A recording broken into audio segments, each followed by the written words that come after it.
Tampokang ito ay rated SPG. Striktong patnubay at gabay ng magulang ang kailangan. Maaaring may masiselang tema, lengguwahe, karahasan, sexual, horror o droga na hindi angkop sa mga bata.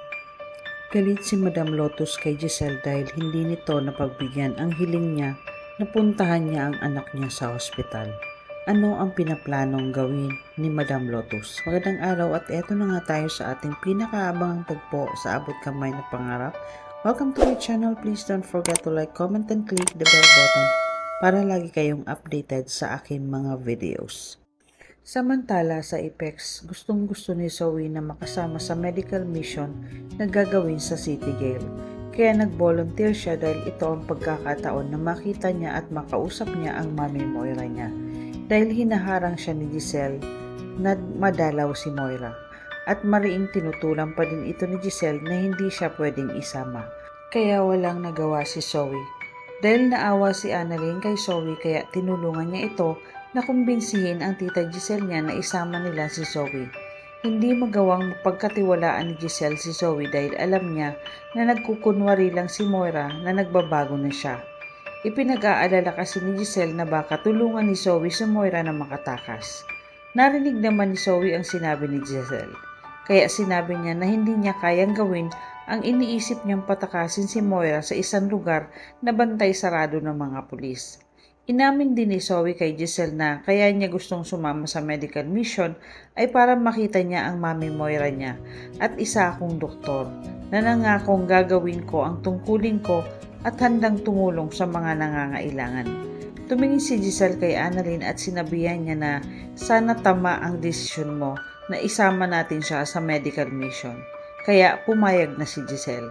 Maiyak-iyak si Zoe nang sinabi ni Giselle na kasama na siya at ngumiti naman sa kanya si Annalyn habang paalis na sila ng tita Giselle niya. Samantala sa kulungan ikinagalit ni Madam Lotus dahil pinaasa siya ni Giselle na mapagbibigyan siya na makalabas ng kulungan upang bisitahin ang kanyang anak na si Carla. Kaya sa inis niya ay may pinlano siyang gawin sa araw ng medical mission. Kaya may kinausap siyang tao dahil kailangan nila ng gamit para sa gagawin nilang plano. Samantala sa East Ridge, dahil sa hindi mapakali si Lynette sa gagawing medical mission ni Annalyn sa loob ng City Jail kung saan nakakulong si Moira. Iniisip niya na baka saktan ni Moira si Annalyn kaya kailangan niyang makausap si Giselle para sabihin na sasama na lang siya sa medical mission sa loob ng City Jail dahil ipinag-aalala niya na baka may gawin si Moira kay Annalyn para gantihan ito. Agad niyang tinawagan si Giselle para sabihin na pupunta na siya at sinabihan niya si Chang Susan at Josa na kapag hinanap siya ni Carlos sabihin nilang sumama siya sa medical mission nila Annalyn at nagpaalam na siya sa dalawa. Pagkaalis ni Lynette ay pinuntahan naman nila Chang Susan at Josa si Carlos at naabutan nila si Carlos na kausap nito si Irene para sana sabihin na umalis si Lynette at nagpunta sa City Jail. Nang biglang nagtanong si Irene kung bakit kilala nila si Carlos. Sabi ni Chang Susan na oo dahil siya ang manugang ko at ako ang tiyahin ni Lynette. Nagtanong naman si Chang Susan kay Irene kung bakit, ikaw, kilala mo ba siya? Tumingin si Irene kay Carlos at sabay sabi niya na ex-husband ko siya. Ikinagulat ni Chang Susan at Josa ang sinabi ni Irene kaya nagalit ito kay Carlos.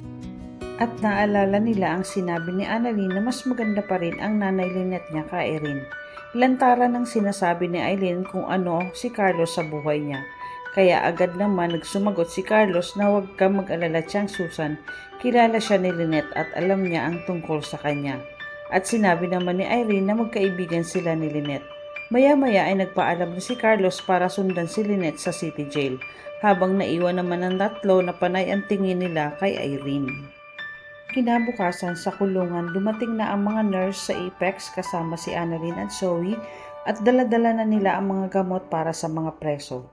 Habang papasok si Zoe na itanong niya kay Annalyn kung nasaan ang mami niya.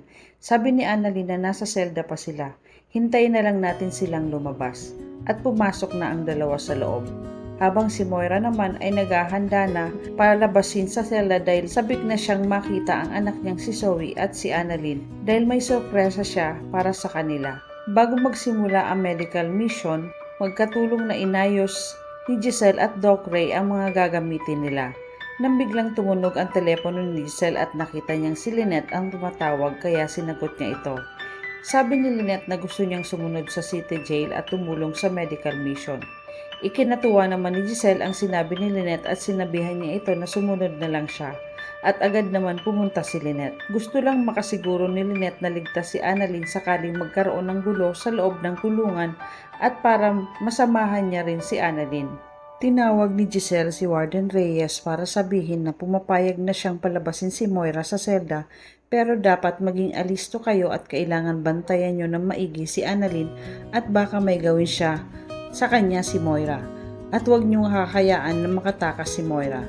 At sinabi ni Warden na, sige po ma'am, saka umalis ito para sabihin sa mga kasamahan niya, pulis na pwede nang palabasin ang mga bilanggo kasama na si Moira. Ikinagulat naman ni Doc Ray ang sinabi ni Giselle na kung bakit ang bilis naman nagbago ang isip niya. Kanina lang sinabi mo na huwag palabasin si Moira. Ngayon, palalabasin na si Moira. Sabi ni Giselle na darating si Lynette dito. Dahil nakakasiguro siya na palabas lang ni Moira ang mga sinasabi niyang nagbago na siya. Ngayon ko malalaman kung totoo ang ipinapakita niya. Gusto kong makita kung ano ang magiging reaksyon ni Moira kapag si Lynette na ang nasa harap niya. Samantala, naghanda na sila Annalyn at mga kasamahan niya para sa medical mission para sa mga preso at mahigpit ang bantay ng mga pulis para kay Annalyn. Nang maya-maya ay tinawag na ang mga preso na lumabas sa selda nila at nauna si Moira na lumabas. Nagulat siya na makita niya agad si Annalyn.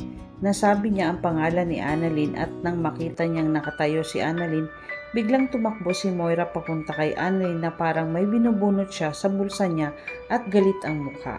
Nakita ni Warden Reyes si Moira na tumatakbo at galit niya itong tinawag na tanyag. Kaya biglang nagulat si Moira at napabalik siya sa may hagdan. Sabi ni Warden na ano yan? Sabi ni Moira na wala po Warden habang nasa likod niya ang kamay niya. Sabi ni Warden na anong gagawin mo kay Dr. Santos ha? Narinig ni Annalyn ang tawagin ni Warden si Moira kaya napalingon siya at nakita niya si Moira. Lumapit si Annalyn sa dalawa pero pinigilan ni Warden si Annalyn na huwag siyang lumapit kay Moira dahil ito ang bilin sa kanya ni Giselle. Pilit na kinukuha ni Warden kung ano ang hawak ni Moira sa kamay niya. Galit na sinabihan ni Warden na ipakita mo yan kundi masasaktan ka. Pero ayaw ni Moira. Ikinagalit ito ni Warden kaya papaluin na sana ito nang biglang sumigaw si Zoe na huwag niyo pong saktan ang mami ko. Kaya agad nilapitan ni Zoe si Moira at niyakap niya ito. Awang-awa si Zoe kay Moira. Umiiyak naman na niyakap ni Moira si Zoe. Maya-maya dumating si Giselle at tinanong kung ano ang nangyari. Sinabi ni Warden ang ginawa ni Moira na gusto niyang lapitan si Dr. Santos. Kaya nagalit si Giselle. Hindi mo pwedeng lapitan si Annalyn, Moira. Sabi ni Moira na hindi ko naman siya sasaktan. May ibibigay lang ako sa kanila ni Zoe. At ipinakita niya ito, isang rosaryo, ang sorpresang sinasabi ni Moira. At maya-maya ay dumating si Lynette at nakita niya si Moira. Biglang nag-iba ang mukha ni Moira, habang ang Lotus Gang ay naghahanda na din sa gagawin nila. Ano ang planong gagawin ng Lotus Gang?